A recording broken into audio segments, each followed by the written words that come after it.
ও সমৃদ্ধির পরিচয় বহন করত। ধন্যবাদ। বিন্দু, আমরা এখন দাঁড়িয়ে আছি মহাস্থানগড় প্রাচীরের একেবারে শেষ প্রান্তে বলা যাবে না, এখান থেকে আরো উপরে যাওয়া যায়, আরো দূরে, অনেক দূরে পর্যন্ত এই প্রাচীরটা বিস্তৃত, কিন্তু আমাদের অনুমতি নেই। বুঝতে পারছেন এখানে বেড়া দেওয়া আছে।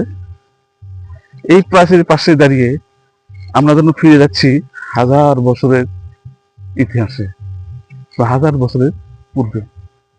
মহাস্থানগড় শুধু ইট পাথরের দেওয়াল নয়, এটা বাংলার গৌরব, সভ্যতার স্মারক এবং এক অমূল্য ঐতিহ্য।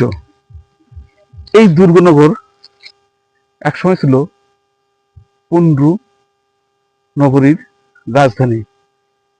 এখান থেকে শাসিত হতো বৃহত্তর অঞ্চল, চলত রাজনীতি, ব্যবসা বাণিজ্য ও সংস্কৃতির অগ্রযাত্রা।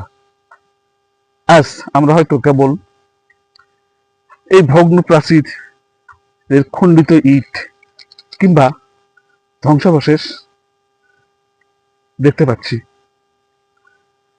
কিন্তু এসব নিদর্শন আমাদের মনে করিয়ে দেয় কত শক্তিশালী ছিল ওই ভূমির ইতিহাস, কত সমৃদ্ধ ছিল এই ভূমির ইতিহাস, কত সুন্দর ছিল এই মহাস্থানগড়ের ইতিহাস। আমাদের পূর্বপুরুষদের জ্ঞান এবং ও শিল্প সংস্কৃতি কত সুন্দর ছিল। আমার বিশ্বাস এ ধরনের ভ্রমণ শুধু বিনোদনের জন্য নয়, বরং শিক্ষা ও অনুপ্রেরণার উৎস। ইতিহাসকে জানতে হলে আমাদের এইসব ইতিহাসকে সংরক্ষণ করতে হবে এবং নতুন প্রজন্মের কাছে পৌঁছে দিতে হবে। আজকের মতো এই যাত্রা এখানে শেষ করছি।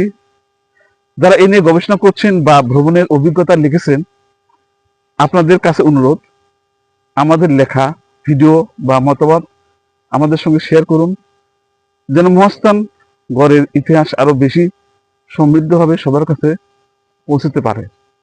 ধন্যবাদ সবাইকে আমাদের সঙ্গে থাকার জন্য। আল্লাহ হাফেজ।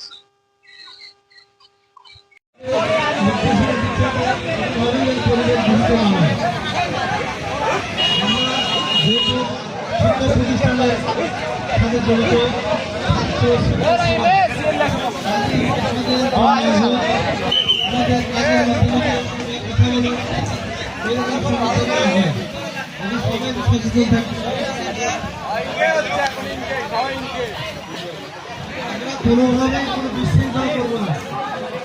খাবারটা খুব ধৈর্যের সাথে খেতে হয়, সবাই খাওয়া পাবে ইনশাল্লাহ, কম পাবে না, বেশি পাবে।